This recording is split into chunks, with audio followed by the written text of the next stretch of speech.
Selamat pagi, saya akan menjelaskan tentang pencernaan pada manusia. Makanan pertama kali masuk melalui mulut, di dalamnya terjadi proses pencernaan yang disebut secara mekanik dan kimiawi. Secara mekanik itu dilakukan oleh gigi, sedangkan proses pencernaan kimiawi dibantu oleh beberapa enzim seperti enzim amilase, ptyalin, dan juga enzim maltase. Setelah proses dari mulut, selanjutnya makanan menuju ke kerongkongan terlebih dahulu sebelum mencapai lambung.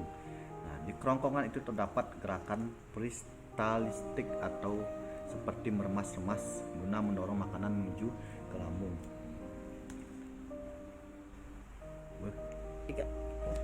Selain di mulut, proses pencernaan secara mekanik terjadi juga di dalam lambung. Seperti ini, lambung.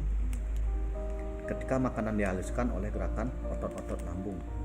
Pada lambung terjadi pula proses pencernaan secara kimiawi melalui enzim-enzim. Dan enzim itu disebut enzim pepsin yang berfungsi mengubah protein menjadi asam amino. Enzim renin juga berfungsi mengubah protein menjadi kasein, dan juga HCl atau asam klorida itu berfungsi sebagai memecah protein serta melawan virus dan bakteri yang masuk melalui sistem pencernaan. Nah, dari lambung itu makanan yang sudah diproses lambung menuju usus halus. Di sini usus halusnya. Usus halus itu terdiri dari 3 bagian. Yang pertama duodenum yang namanya atau usus 12 jari. Nah, yang kedua adalah jejunum atau usus kosong. Soalnya terjadi di sini. Dan ileum juga yang disebut dengan usus penyerapan. Di usus halus ini makanan kembali diproses secara kimiawi dibantu oleh enzim-enzim dari pankreas, empedu, dan juga hati seperti ini. Nah, setelah nutrisi diserap pada usus halus ini, sisa-sisa makanan itu mengalami pembusukan di dalam usus besar ini.